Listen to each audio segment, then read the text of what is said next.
We're live at Much with Evanescence. We're joined by Amy and Terry. Still more music to come, by the way, but in the meantime, you talked earlier on about the power of friendship and as well tying into the album title. And I wonder, when you're writing music, so much of it relies on trust and friendship. So what do each of you possess for one another that you've never experienced before in a friend?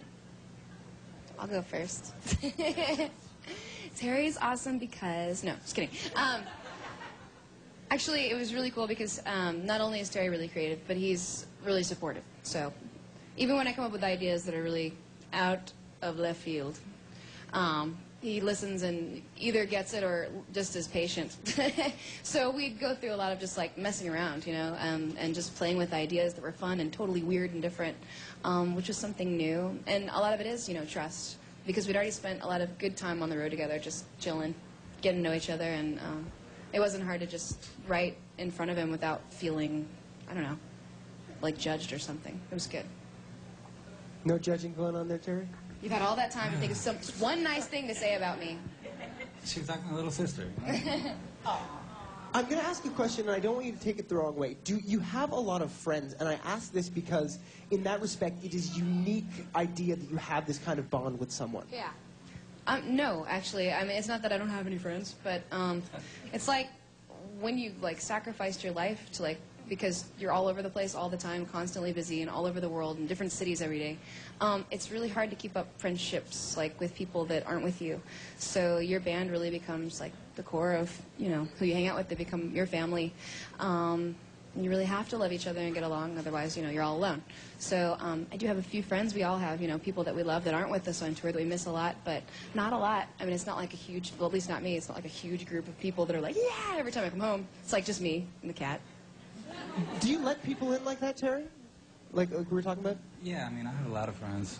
Like when I go back home to Florida, tons of friends there and stuff. It's a little more social. Yeah, sometimes. Not in front of the camera, though. It's all right. It's all right. Amy, you've been the face of this band, and I guess there are positives and negatives that go along with that. Was that difficult starting out? Yeah. Actually, there's a lot that comes with that. I don't know how much detail to go into that without. I don't want to hurt anybody else, but it can be hard, you know, learning your place in the band. You know, for me especially. And taking on a lot of the responsibilities and being the face and all that stuff. I don't know, I see a lot of bands, we tour with a lot of people, and I've definitely seen it go to people's heads, and it changes them completely. Like, you see them on tour, hey, and they're awesome and down to earth and new, and a couple of years later you see them and they've just changed completely because it's like they've forgotten who they really are and have become something new and like something horrible. So it's weird. I think it's really important to just be friends, keep your friends around you, stay grounded, and remember this is all really silly, and there's no reason for me to be like before, like on some huge high stage on top of everyone else, like I'm better or something. That's just my job, and I love my music, and I work really hard, and that's it. Why do you think? Why do you think those kinds of? I mean, without naming any names, why do you think those kinds of things happen? I don't know.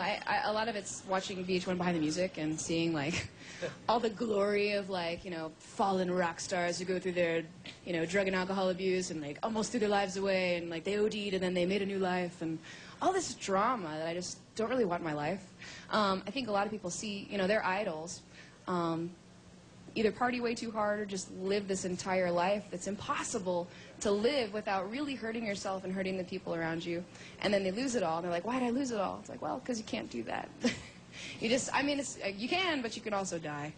So I'd rather play music and, I don't know, see the fans again. Terry, you got the unique opportunity, whereas you get to see this whole thing from the inside out. You get to see it for what it is, but you kind of get to step back from everything as well. And what's it like seeing Amy go through the accolades, but as well the low times? What do you mean by step back? Well, I mean, like, Amy gets to be the face of this band. Right. You get to experience everything. I mean, all the great things. Right. And then you get to watch me steal all the glory. Yeah, I get it. I got it made, you know. It's awesome. You don't have to talk as much that way. Just chill. In the video for Everybody's Fool, it deals with, you know, isolation and those downsides of fame. Do you still identify with those things? You've kind of exercised them. I don't know. It's funny, like, the whole thing about the first single being Call Me When You're Sober and it being so personal. and blunt about something that isn't something I'd normally just tell the world. Was a little hard for me because I really felt like it was worth it for the song, and I loved how open the song was. But then it's hard when you go into interviews and they want to hear the in-depth, reasons behind every word that you've sung, and I have to sit around and like talk about things that hurt, and things that may hurt other people for me to talk about. It kind of sucks. I'm learning how to hold back some things, and sometimes it hurts to see stuff in the press that's really personal, but you got to know that comes along with it. You keep some things to yourself and share as much as you can so people can understand the music. Does it change the writing of songs when, in a second album situation, people are listening as well? No. I definitely write for me. And I've shared more because it felt good to do so. And I knew the fans would like it because I just feel like it's so much more challenging and brave and cool. It's just like, it's different. It's not the same old thing over and over again. I love Fallen, but we didn't want to make the same album over. It's like, it's time for a new chapter. You can fall into that trap as a band. Yes, you can. Yeah. Curtis has got an audience question. Speaking of fans, Curtis, what's your question for Amy and Terry? My question is, where did you get the source for the different styles of songs on your albums? Was it like, say, opera, different bands? There's a lot of different things that inspired. I know, well, one of them was Lacrimosa, so that's my favorite, thank you, piece of classical music. I love Mozart. He's always been a big inspiration for me. So, I don't know, years ago I thought it'd be a cool idea to take that song and mess it up and make it weird and heavy and strange. And we had so much fun demoing it. We were laughing because it was so dramatic and almost hilarious by the end of it because it's so huge. So that was that. But a lot of the inspiration just was new. I mean, I didn't feel like it was because we were listening to other bands as much as we were just being creative in the studio with weird noises and drum beats. I remember we went on a hunt for an antique typewriter because we wanted to sample like the noise of the typewriter, like all the different old-fashioned typewriter noises, and create a drum loop out of that and stuff like that. Just be weird. Take time to be strange. I like that. I like that answer. Take time to be strange. I built my career on it. Elisa's got an audience question as well.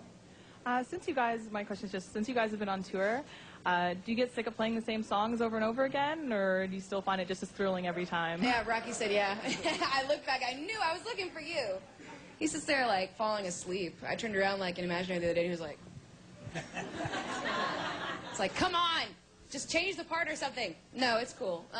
We do get kind of sick of some of the really old songs, because like a song like Imaginary, for example, we love the song, but it's been around for like 9 years or something. So we definitely memorized that one. I don't know. We definitely, I think, enjoy playing a lot of the new songs now more than the old ones, just because they're fun. Do songs mean different things every time you play them years later? Not every time, but they as you go through different things on a different night, it's cool because a lot of the songs can mean a lot of different things, and I'll take it to apply to my life at the time. Okay. We've got a text question right here. It's from Matthew in Montreal. He says, do you listen to your own music? I guess that segues perfectly. Yeah. After we finished recording the album, I think, like, I don't know, all we listened to for the first month was The Open Door over and over and over. Really loud in the car. What did you think when you heard it? What? What did you think when you heard it? I thought it ruled. I like that answer. I like that answer. We've got a window question. Do you want to go out? I know it's cold, but let's do it. The fans will keep you warm. All right. Let's go outside. Justin's got a question. Is it for me? Terry's I think it's for both of you. Terry, you can come on out. All right. Terry's staying inside. All right. All right. We lost Terry. Justin, Amy. Hi. What's your question? Okay, so out of all the songs you've ever recorded, what has to be your favorite song and why? That I've ever recorded? Yeah. I wish I had Terry now. Darn. Where is I think Your Star. It's one of the most challenging and hard songs we've ever written, and it was just really fun. Even writing it, just trying to play like the little piano and guitar solo dueling thing, like over and over and over again without making a mistake. We were like up till about 6 in the morning, like just cracking up and trying to do it. We would have liked to play it tonight, but we didn't have all the tools here. But you can see it at the show. So. Those must be the funnest times, is, you know, at 6 a.m. in the studio. Done. You want a hug? I'm gonna fall. Okay. Sorry. Those must be, the funnest times as a musician. I mean, tooling in the studio, having fun at 6 a.m. in the morning. Yeah, actually, because you sit around for like, a month on end without a really good idea, and then finally you get going and you can't stop, so you're up all night. It's a good feeling. All right, well, we've got the incarnations of those ideas. We're talking about more music on our Live at Much after the break.